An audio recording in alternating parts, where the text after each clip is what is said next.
Hello, and welcome to the From the Shadows podcast. I am the producer, Jason Lewis. I would like to thank you for tuning in to the From the Shadows podcast.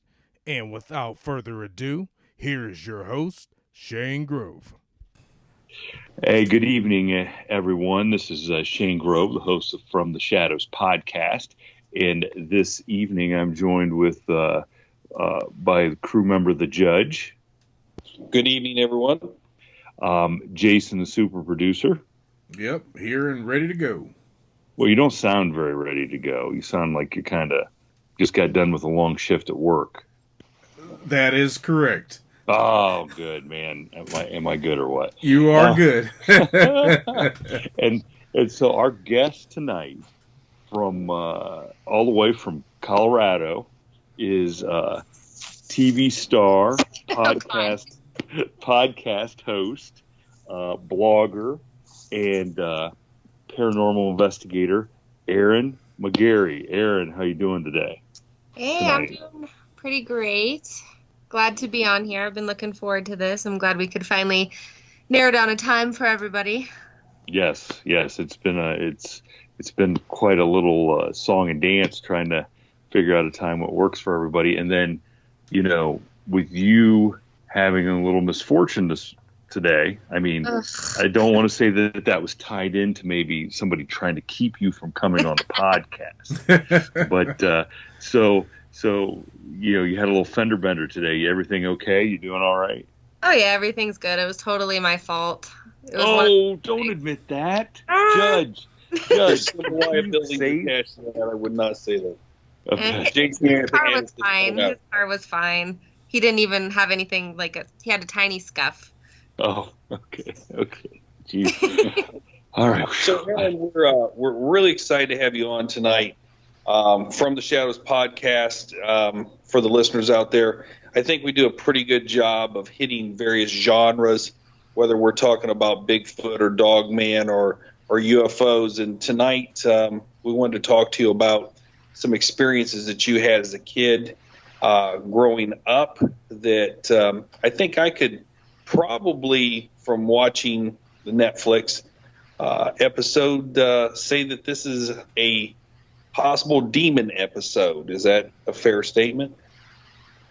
I hate using the word demon, but okay. Yes. So why don't you tell us? I mean, after all that free legal advice, you couldn't just. After all that free legal advice he gave you, you just couldn't go along with the word demon. Come on. So before we jumped into that, when I referred to you as a TV star, well, just to let everybody know, you were on an episode of the Netflix series Haunted, season 1, episode 3, and it kind of chronicled some of your experiences as a young girl to a young adult with what I think you're going to tell us the story now in your own words, not necessarily the TV, what the TV show showed. But so give our listeners a little taste of what you experienced from the time you were a little kid that got you onto the show. Yeah. So I've kind of just always had paranormal experiences, from the time that I don't even remember, and my mom tells me about things, and it was kind of a crazy childhood. My mom was sick. We moved in with my grandma, and it was actually the house my mom grew up in, and that house was just so insanely haunted. I mean, it didn't really get into it on the show, but when my mom lived there, there was ghosts that would sing. There was a male and a female that would sing, and they would mimic voices. So my mom would be in her room and she'd hear hey, I'm home. And nobody was home. And the faucets would turn on in the middle of the night. And that used to happen when I was living there. Just the TVs would turn on. It's all the stuff you'd see from a movie. It was really happening. So your mom experienced this stuff as a kid then too? Yes. Growing up. And so I don't want to interrupt you too bad, but So when you went to her, then because I'm sure as a kid you said, "Hey, this is happening," and she just said, "Oh, it's okay, it's just normal," or did she say, "It's not normal, but this is what happens in this house"? As I got older, she was more open about that. But when I was like little, like 5 or 6, when everything initially started happening, she wasn't. She would kind of, do the mom thing and be like, "Oh, it's probably just a bad dream. Like, everything's fine. Monsters aren't real." Because, I mean, how do you explain to a 5-year-old, especially that one that goes to a Catholic school and would probably go to school and be like, "My mom says there's demons in the house." That's not going to go over so well. That would be a little difficult to explain, yes. Well, that would be, hey, you'd be the hit at show and tell, I would have to say. What makes you think I wasn't already? Oh, jeez. When you're talking to your mom and you said, how do you tell a 5-year-old kid that monsters are real? It harkens me back to the movie Aliens, when one of my favorite shows, when Newt, the little girl, looks at Sigourney Weaver and says, "Why do they tell little kids that monsters aren't real? Because they are real." And that's kind of one of those things with my kids as they were growing up is, how do you, trying to let kids know, yeah, there might be stuff out there without really scaring them. So yeah, exactly. I think your mom was in a real tough spot. I told my kids too, I said, monsters are real. They just happen to look like people. And that's the most monsters you'll run into is people. Yeah, very exactly. True. So I'm watching the Netflix show, and your mom and you, when you moved in with your grandmother, we had some tough times. Is that you moved into the basement of the house? Is that correct? Yes, and that is one kind of funny thing. The basement was actually very nice. It was a nice house, and it was a finished basement.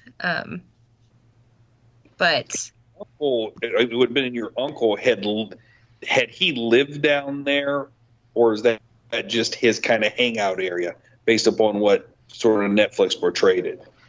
No, I mean, that was all correct. Not while we were living there, but right. All the stuff that happened with him playing around with whatever he was playing around with, poltergeists and trying to summon things. He actually did that in his childhood, when he was relatively younger, and things started. That's how kind of the house seemed to really get started when my mom was growing up, and he started doing drugs at a very, very young age. Probably he's doing heroin, I think, at 13 or 14. Oh my God. Yeah. My mom said he went away for a summer to stay with the grandparents. And so let me ask you this then, Eryn, and yeah. This is, and I've had people ask me the following kinds of questions, and maybe you can shed some light on some, maybe you can't. Young kids who are inquisitive into the dark arts and witchcraft and things like that, and fiddling around with Ouija boards and stuff like that.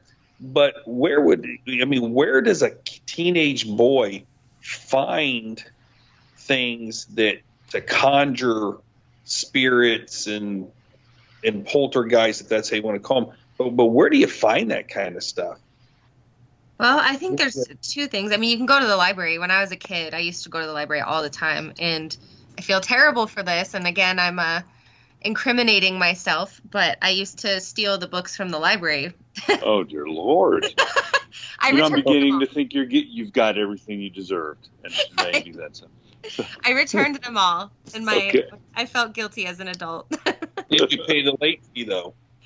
No, I did not. Okay. Well, that's a little gray area there, then, whether you're in the clear or not. So what kind of stuff do you find at the library? I mean, it's like when you secret door to, go back into the adult section. She goes to the door. She goes to the. Wait a second. The adult section. What library are you going to? Well, then Family Video used to have an adult section you used to hang out in, didn't it? Listen. You know about that. You know about that, eh? I'm bound by contract for my time at working at Family Video that I cannot expose them for what they truly are. So let's get back to the demon. Yeah. So where do you find this stuff in the library? I mean, I don't know, back then things could have been different, but I mean, they had at the library I used to go to as a kid, they just kind of had like a new age / occult section. And there wasn't a lot of dark stuff there, but I mean, I got books. I have books on like, different sorts of occult magic that I don't use, but just for my knowledge. You can't really fight things if you don't know what you're fighting. Yeah, that's true.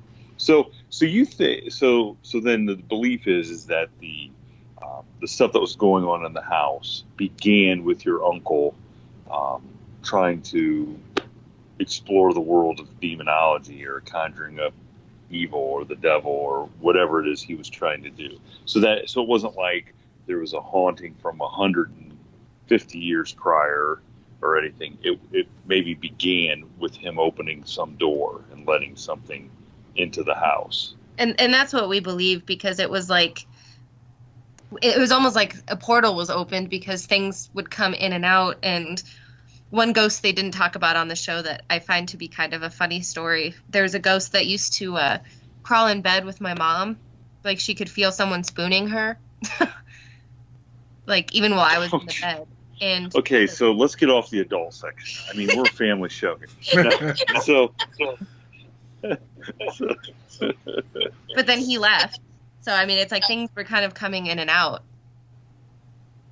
Okay, he's out. Okay. So when you say there's a portal, I mean, you believe that your brother opened some sort of gateway into a different dimensional plane and was allowing these things to come into our realm and then leave and go back and forth?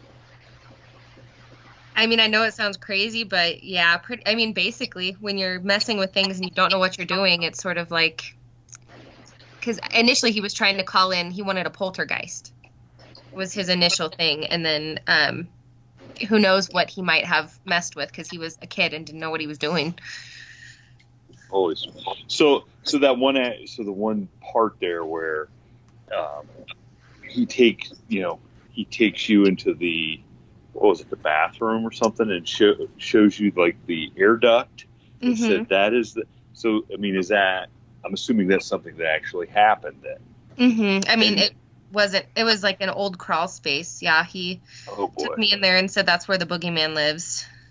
So is that kind of like maybe where the quote unquote portal, like they were coming from whatever space that was, and that's where they tried. I mean, and he knew that much, or it's hard to say.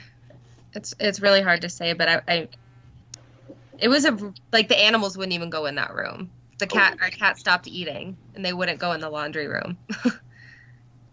So for the listeners out there who haven't watched the Netflix show, to get this going, you and your mom, you move into the basement, and weird stuff starts happening. And there was a part in the show that really it made me jump.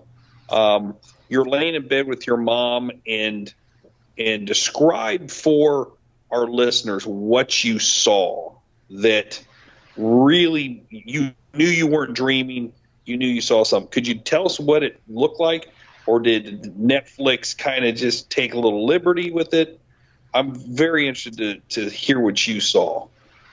When I saw it the first time, because I've seen it a few times over the years, it's like a super dark shadow that's a very large. It's like way bigger than like a human.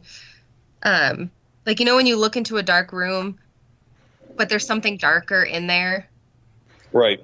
And it used to come stand at the foot of my bed and just scare the unholy crap out of me.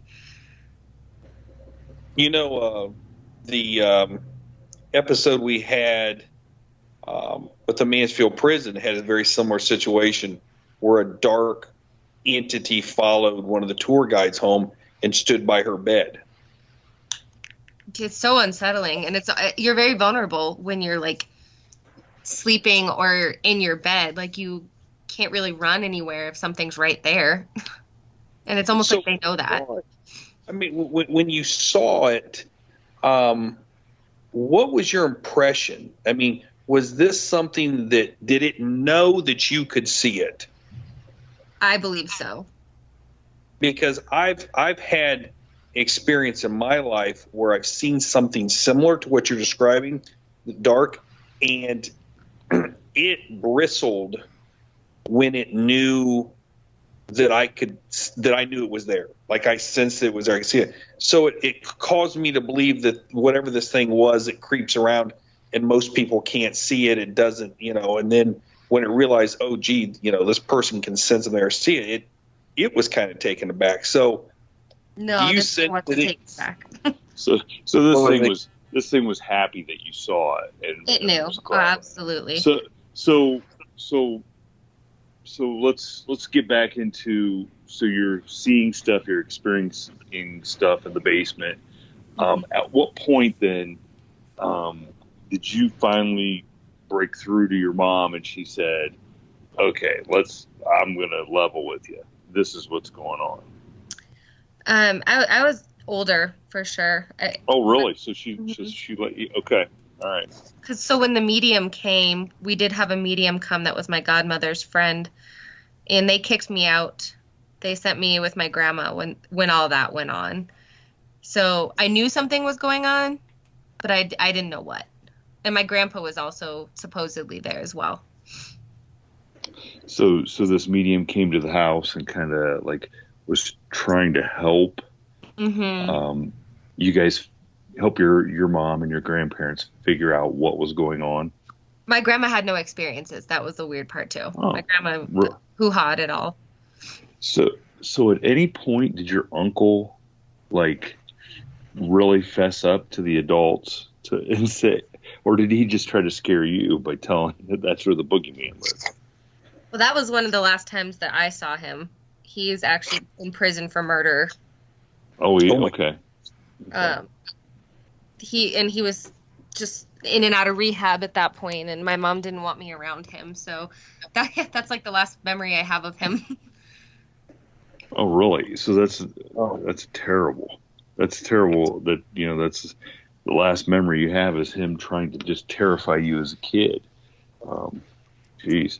So yeah, I've been interested whether or not he had seen the same thing you had seen, and if he had any idea what it was, whether or not he knew what he was conjuring up, what he was inviting in, if he had experiences with it, things like that. I think that's a big part of why he went down the path that he did. Yeah, I mean that would explain trying to take drugs and just basically becoming a pretty evil person. I mean, look at the influence that he's, But I mean, you kind of you get what you ask for sometimes. I mean, geez. So okay, go ahead and let's get into how this manifests into different things and different experiences for you as you get a little bit older. There was a pretty brief period of time where I didn't have any experiences for a few years, and it was pretty glorious. But I had also kind of gone down a path where I was partying a lot at a very young age and dabbling in things I shouldn't have been dabbling in as far as substances. Okay. So during that time, I had no experiences, but at the end of high school, I quit all that crap and went to college, and with my mind being mostly, sober, they kind of started up again. I mean, even up to where I'm living right now. So experiences followed you to college then? Like once you cleared your mind and maybe became more open again. So what happened in college? It's always kind of the same pattern that it follows. Especially if I'm extremely under extreme duress, like if I'm very stressed out and like feeling frazzled, I have experiences and it's like I almost know it's coming, like when the hairs stand up on your whole body. Mm-hmm. Yeah. Except on my head, because there's not many left. But yes, I do know. So, yeah. And I've seen it at the end of my bed multiple times, and it's almost very similar to sleep paralysis, except I haven't gone to sleep yet. It's just sort of like I can't move, and I'm looking at it, and I can eventually, it's almost like a staring match, if that makes sense. It sounds crazy. And then it eventually goes away. I have been touched. You know, I've had my lights turn on while I'm sleeping. My door's open in my room. My mom and I have had things fly around.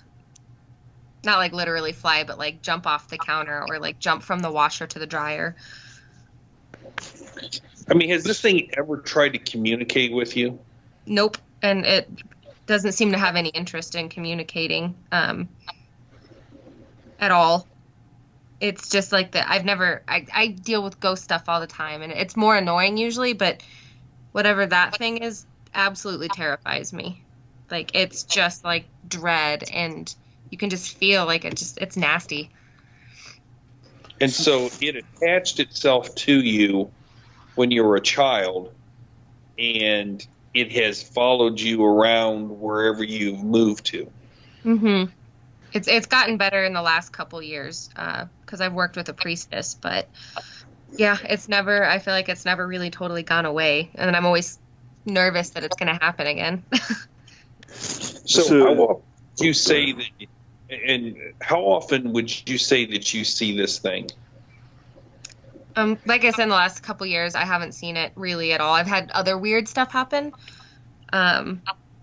And it's never been super frequent. It's almost like I start feeling comfortable again, and I'm like, okay, maybe this isn't going to happen again. Maybe it's gone away, and then it shows back up. Do you think that it just is always there and you don't see it or sense it?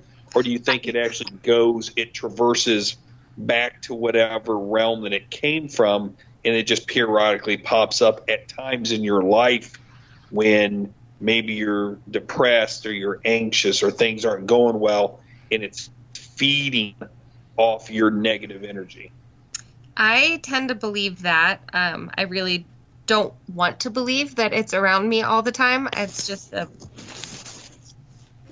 mean, who knows, that could be the case, but I really, really, really hope that's not the case.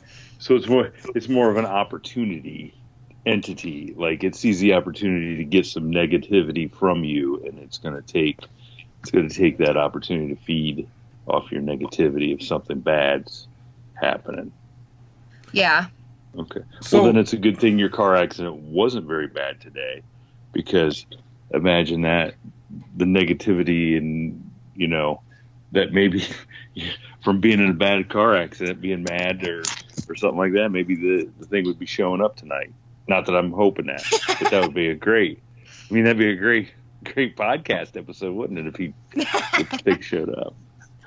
So so you say you're working with a priestess, mm-hmm. right?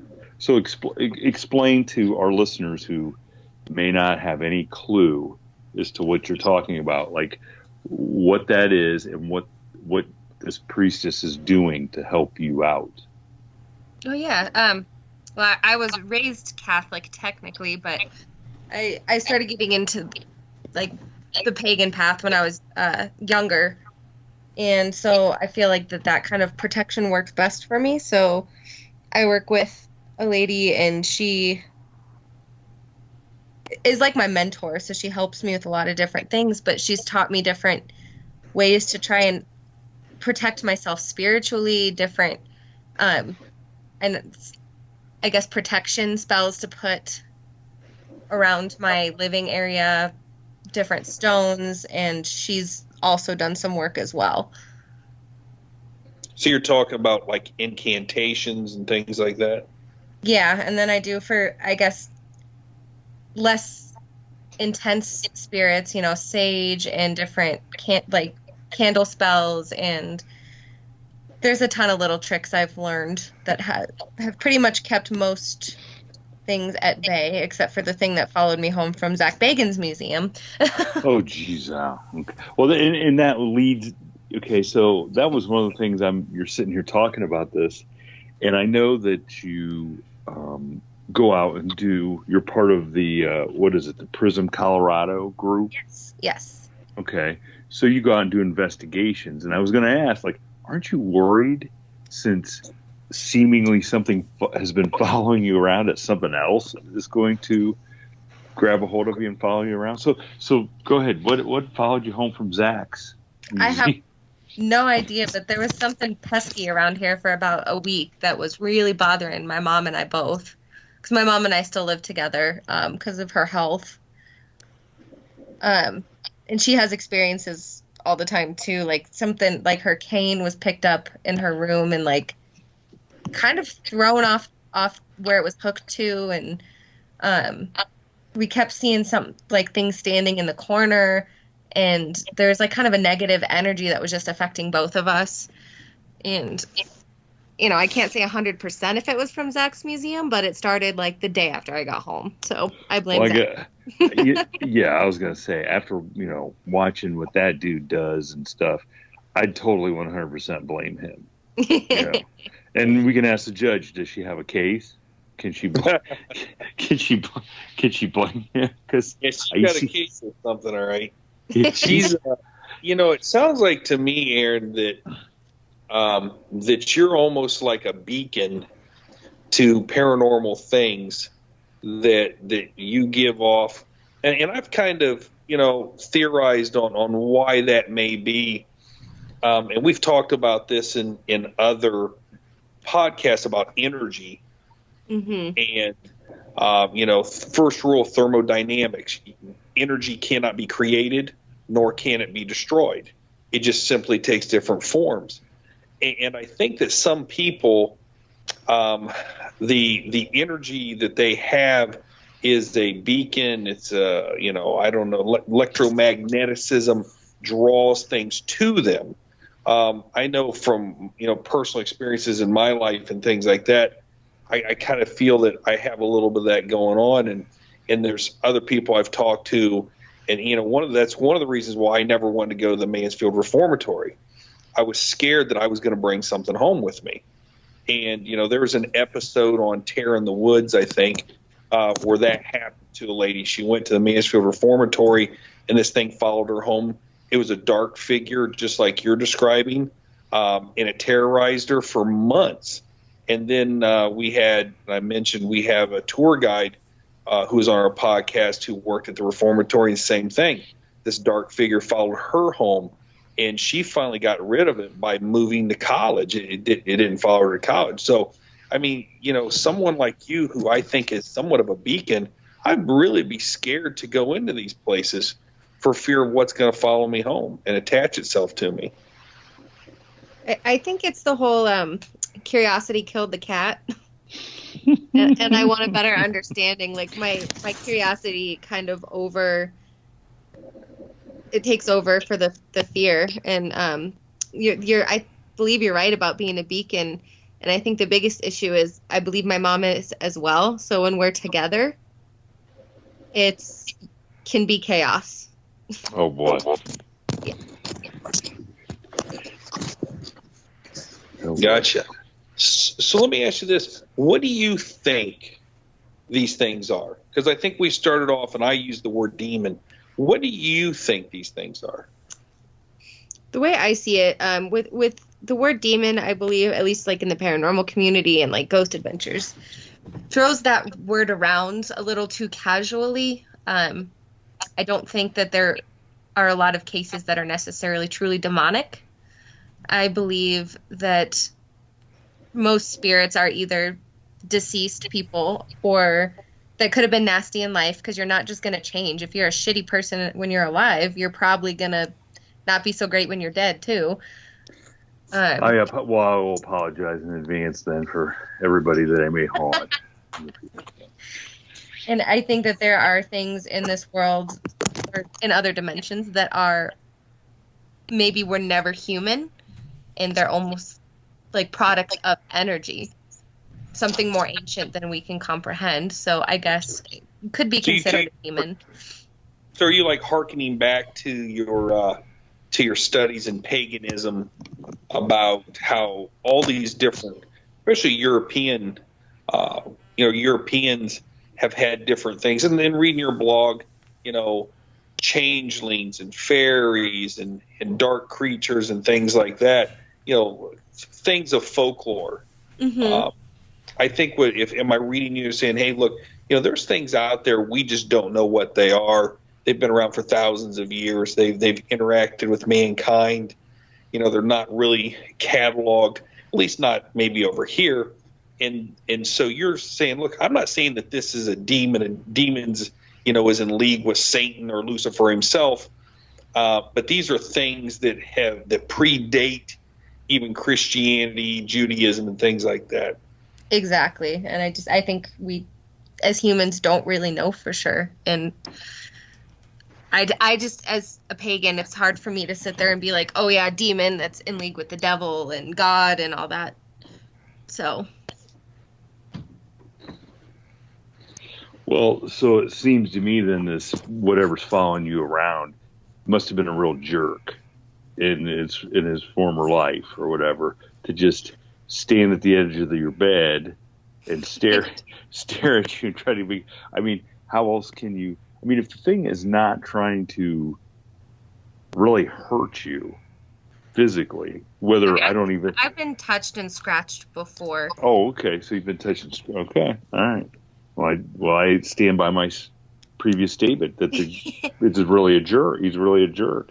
Well, and this thing I think is different. I think to me, it's one of those things that I might not understand. I don't think it was ever human.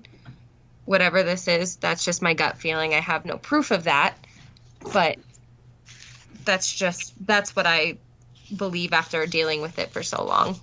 I don't think a human spirit would stick around this long. Right. So I think what you're trying to tell us is, hey, look, I don't believe this is a ghost. This isn't somebody that died, is haunting this house. Yeah. This is something that maybe your uncle had tapped into and has brought forth, and now you can't get rid of it. Pretty much. Yeah. I wonder if this thing shows up thinking, I really liked her uncle. He was a fun guy. Where'd he go? Where'd he go? Maybe it'd be nice if he just would disappear and go back and find your uncle, since he's the one that conjured the thing up. I mean, that just, I don't know. I don't know how you could. I don't know how you can.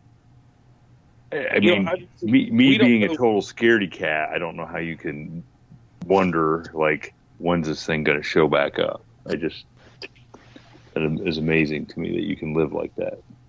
People adapt. I mean, once it's kind of always been that way. I don't really remember any differently. I mean, sure, I would love to know it's not going to show up again, but I think I'll always worry about that till the day I die. Even if it doesn't show up from now till then, I'll always worry about it.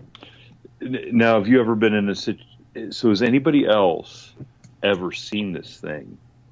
Or is it just you? I mean, does your mom see this thing? I mean, you said you guys still live together, so when it shows up, have you ever been in a situation where somebody else has the opportunity they could see it too? No, and I think that's what's so frustrating about it is it's when I tell people, it sounds crazy and it sounds insane, and nobody else has seen it. My mom has seen tons of other things, and she's had experiences when we were living in the old house where she thinks it could have been that, but I'm like, well, you would know.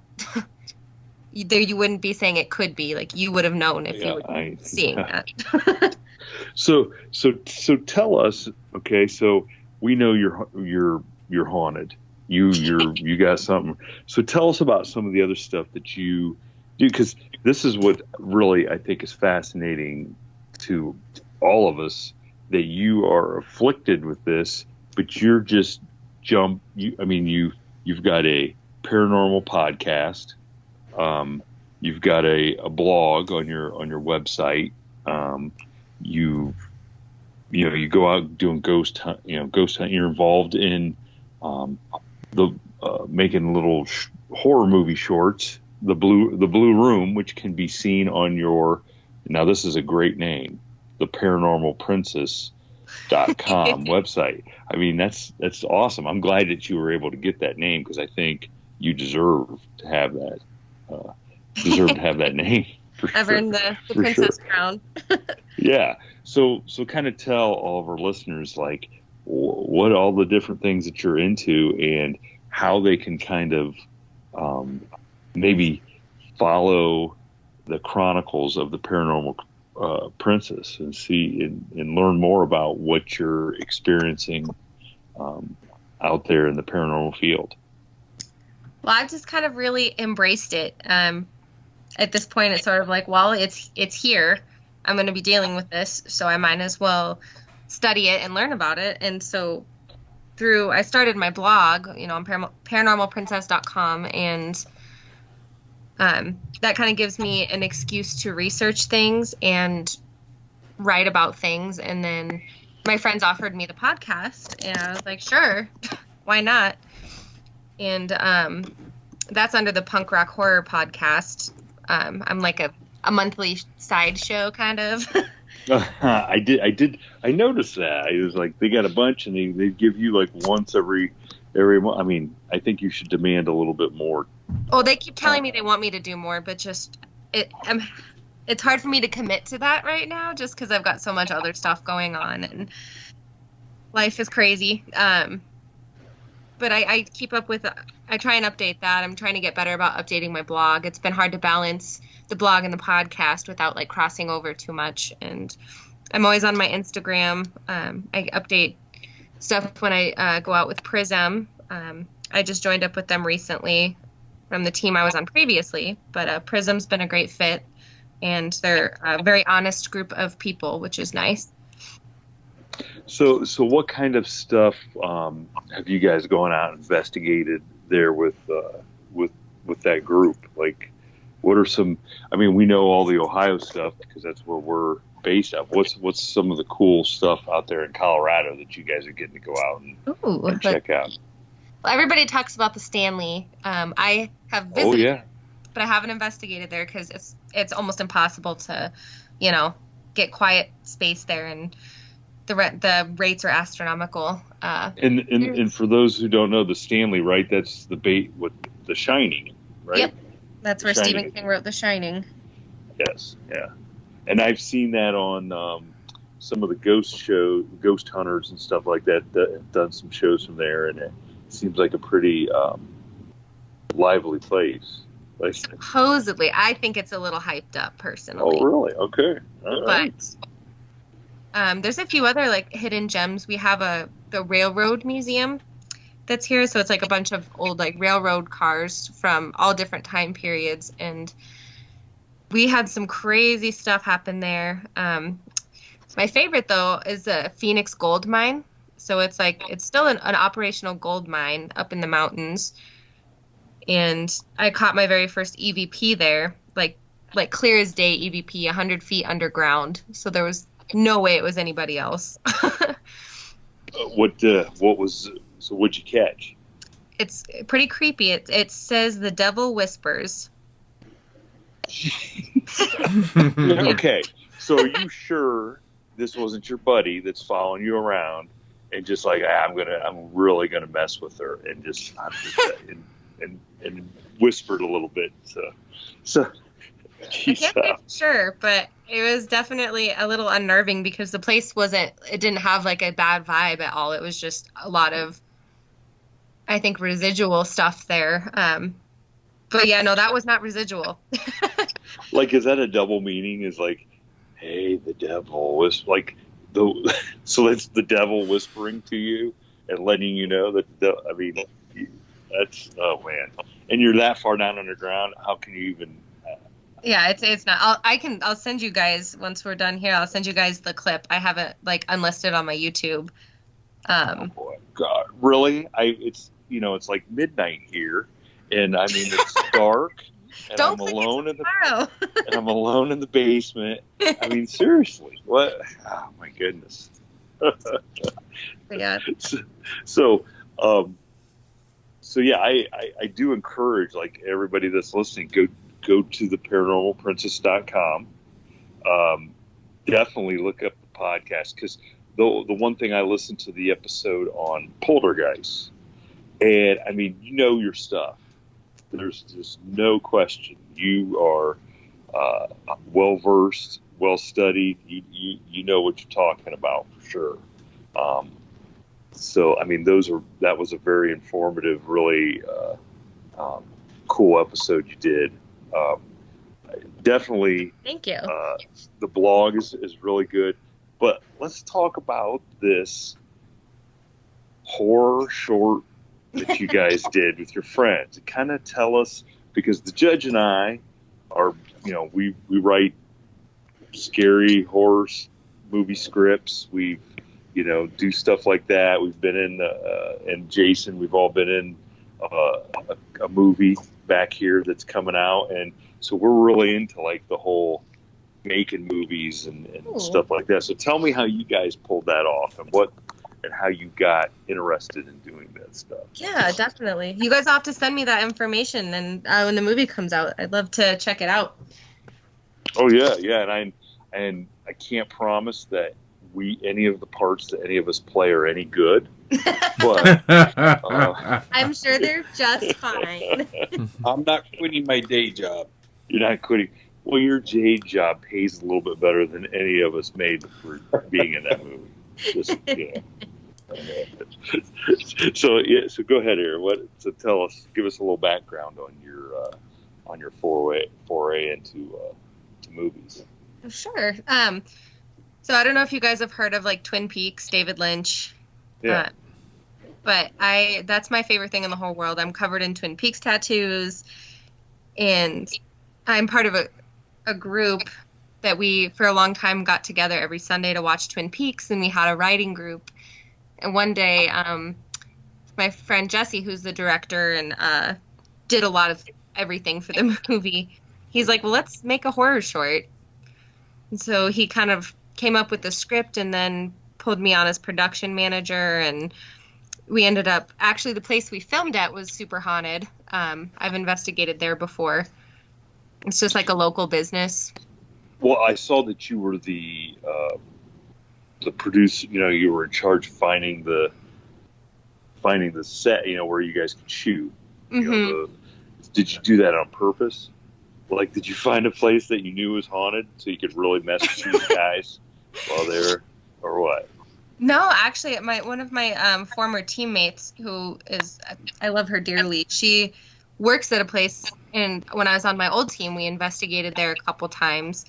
And I was sitting there trying to find a place for us to film, but I'm sure, as you guys know, trying to find a filming location is so difficult, and so many places that would have fit the bill. We're charging like $1,000 a day. Oh yeah, As soon as you say, hey, we want to make a movie, then it's like, well, all right, they must have a lot of money. Oh, they start seeing dollar signs. Yes. Yeah. And yeah, exactly. So you're better off just to say, hey, we're gonna have a kid's birthday party. Right. So luckily Tracy was kind enough, and she allowed us to film there for free. And after spending like a week looking, it hit me out of nowhere. I was like, oh my God, like, why haven't I asked Tracy? And so I took care of that, and then everything kind of just fell into place, and we had so much fun doing it. Like, I loved being a part of making a movie plus horror. Like, I love horror. So that was just being with my friends and making a David Lynch inspired film was a great experience. Now, is that just the first thing that you guys are going to do? Do you have other things in the planning stages and the works, or what? No, I think that was just such a spur of the moment thing. I mean, I think everybody would be open to doing it again, but there's also a lot of like stress involved in trying to get the movie funded through GoFundMe and all that stuff. Or Kickstarter. It was Kickstarter. But it took a toll on a lot of people. So I don't know if we'll be doing that anytime soon. But I'd be open to doing it with other people or with them. So if anybody out there wants to make a horror, call me. Well, you know what? If we get the opportunity to actually make one of the scripts we've been pitching around, we know exactly who to call. I'll hop on a plane. I'll be there. There you go. There you go. Yes, as long as you don't bring your buddy with you, because I don't know that I don't want you to leave that thing here. I would love to leave it there. Just kidding. You know who would probably pick up on it would be the judge. So we'll make sure that that's something I don't want to do. that's something we don't do. Can you give him a long prison sentence for me? Yeah. Let's take him over to the old reformatory in Mansfield, see if we can give him a light sentence. Oh, no, that might be interesting. Question, and this has come up, and we've talked about this in other podcasts. 3 a.m. is the witching hour. Anything involving this thing around that time? Nope. I mean, it's never anything specific. And I think the 3 a.m. thing, it is, known as the witching hour, but I don't think that it really makes a difference. This thing kind of shows up when it wants to show up. I work with some people at the post office that ascribe to that same motto. They just show up when they want to show up. It's not every day. So I won't name any. Is that a confession? No. It's not me. That's a whole different podcast. Anyway, so post office. So Eryn, a lot of people. So Eryn, we have a lot of people out there who really, really love the paranormal interest. For somebody who's a armchair paranormal enthusiast, but wants to get out there like you're doing and roll up their sleeves and get themselves involved, how would they go about doing it? How would you suggest someone who loves watching, TV shows about the paranormal or is following your blog or listening to us out there, how would they get started in doing field research? Ooh, honestly, starting with textbooks and case studies is like the best place to start. And I have a whole slew of them on my blog of things that have really been a great reference point for me that are less modern, I guess, and more I don't know. They're not as hyped up. They're more theoretical and science-based, as science as the paranormal can get. And as far as investigating, I honestly one day was sitting with my mom and I messaged probably 10 different teams around Denver and ended up with Code 3 Paranormal for a few years before making the transition over to Prism. So you just kind of have to get out there, start talking to people, try networking. I kind of just Haunted wasn't even on purpose. But that's definitely kind of helped me network. Yeah. Sure. How did that opportunity even rise? I mean, was it just they were doing a show and asking for people to submit stories, or how did that happen? It's kind of funny. I'm not 100% sure, but it was probably a few days before I got the email from the producers, or I don't know the correct term, the casting people. I had posted a video to enter a contest to get into Zach Bagans' museum for an investigation. And you had to use specific hashtags and all that crap on Twitter. And after I posted my video entry, I was contacted almost a few days later by the casting people, and I thought for sure it was some crazy sex trafficking ring, or I was I don't believe this. Why do they want my story? Oh boy. And then I went through the process, and we had tons and tons of interviews, and they were very particular in wanting to make sure my story was real and that I wasn't bullshitting anybody. So so how did they go? How did they satisfy themselves that your story was real? I mean, I had to talk to a whole bunch of different people. They talked to my friends, they talked to my mom, people that had either been around at that time or my mom and godmother who had witnessed it. I mean, it's hard to, give them concrete evidence. Yeah, definitely. But, I was kind of disappointed because a lot of people kind of stopped watching the show after the second episode. I don't know if you've seen some of that hoopla online.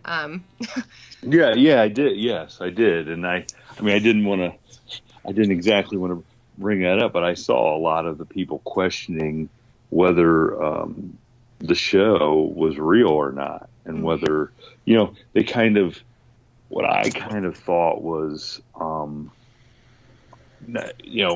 of out of bounds, was questioning whether your story was real because you then you do a paranormal podcast and you do a blog and you do investigations and stuff. So, but I mean, and we've asked you that question, what you've had this experience. Why are you doing all that stuff? Okay. Yeah. It's because you know what it's all about, or you have a good, entry level education. And I want to know more. Like, I want to understand why this thing is following me. Like, what is it? So it's like this constant need for answers. But yeah, that's actually been the hardest part, is coming out there and talking about it, like, publicly, which I knew people wouldn't believe it, but some people have been pretty nasty. Like, I've gotten some real nasty comments, and then been accused of being an actress. And I'm like, oh God, I can't act. Like, I wish I was an actress, but I'm not.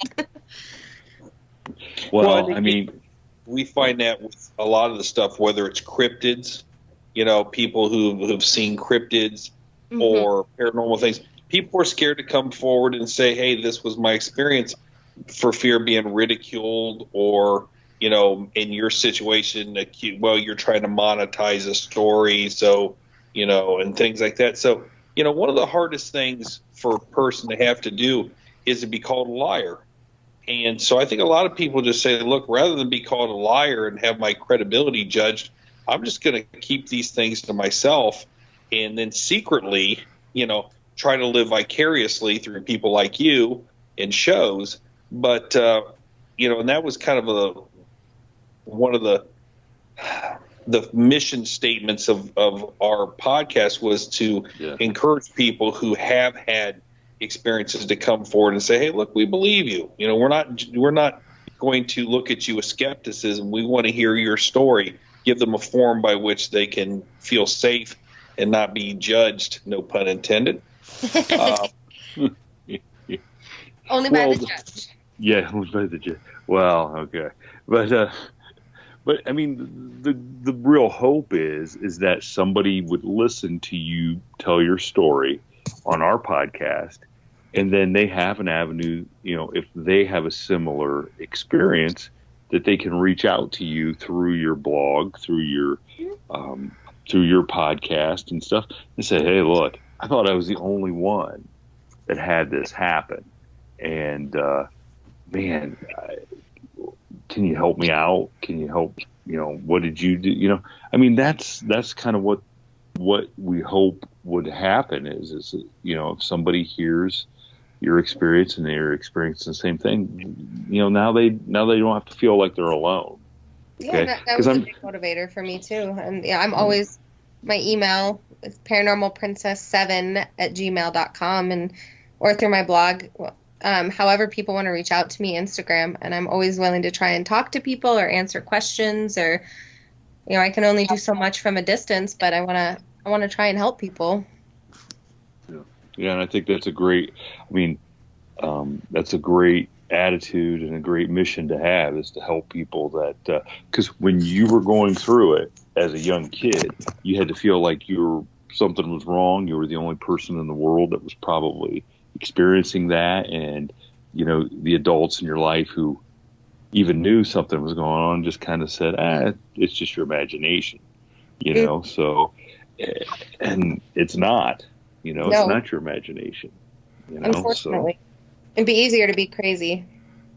Yeah, probably. It would have to be less scary. Well, the other thing is that, there could be a parent out there that hears this story and says, maybe my daughter, who's been telling me that she's been seeing these things, is not making this up. Yeah. I mean, who knows? You never know who's listening. It could just, even if I can help one person and maybe that parent helps their kid, or I don't know. We're all pretty interconnected now with the internet, so I'm hoping. Yeah, well, and I think looking at some of the people who are listening to us and are across the globe, which I find fascinating. Our super producer Jason can enlighten us on some of the countries of people who are listening to our podcast. Oh, yeah. I'm afraid to even step foot in Belgium right now, just because of the number of people that are listening to us in that country. I've always wanted to go there, so. Well, Eryn, we are so glad that we were able to work this out and find a time to get to talk to you. And I certainly hope that number one, that your friend, the dark figure, stays away and gives you some peace and quiet, and you can not have to worry about that anymore. But I hope that somebody hears this podcast and gets in touch with you, and maybe you get a real opportunity to help somebody out, because I think that would be really cool. So let's before we sign off here, give everybody your particulars again, your website, your Instagram, and so they know where to go and check you out. Sure, and I really appreciate you guys having me on. It's been lots of fun talking to you guys, and hopefully we'll stay in touch. And if anybody else ever wants to reach out, the easiest way is probably through my Instagram, which is Paranormalprincess7 or Paranormalprincess7@gmail.com if you want to email. Paranormalprincess.com, Paranormal Princess Podcast. Pretty much if you search Paranormal Princess, you'll probably find me somewhere. I don't have people on my personal Facebook usually, though, so don't find me on Facebook. Okay. You guys can, but people I don't know. Okay. And do you have any cool, like, Paranormal Princess T-shirts? I've had a couple people ask, and I'm like, who wants to wear my T-shirt? Like, I guess I've just never. I feel weird making a T-shirt about myself. I mean, that would be fantastic. What are you talking about? Paranormal Princess. I mean, that you gotta work that brand. I mean, I see action figures. I see, maybe a cologne, a perfume. I mean, come on. What else? What else? We can work I like a whole. That idea. We can work a whole angle. We can work a whole angle. Maybe someday. Yeah, that's the spirit. So, all right. Well, hey, thank you, Eryn, for joining us tonight. I'm glad that the car accident didn't prevent it from happening, and I'm sure the judge and Jason will concur. It was a great talking to you, great getting to know you, and hopefully we will have you on again and do something else fun. So. Sure. Whenever y'all want to talk. All right. Yes. All right. Thank you, Eryn. All right. Well, you have a good night, and everybody go find the Paranormal Princess. Thanks again, guys. Yep. Have a good night. Absolutely. Good night, everybody. Bye. Good night. Ladies and gentlemen, a final word. Please visit us on our Facebook page, which is facebook.com/From the Shadows Podcast, and on our Instagram page at instagram.com/From the Shadows Podcast. You can visit our webpage at FromTheShadowsPodcast.GoDaddySites.com, or contribute to our Facebook discussion page called After the Shadows, and tweet us on our Twitter feed at twitter.com/podcast_from. Thank you for joining us, and we look forward to hearing from you all. Until next time, never shy away from the darkness or what may be lurking in the shadows. We are out.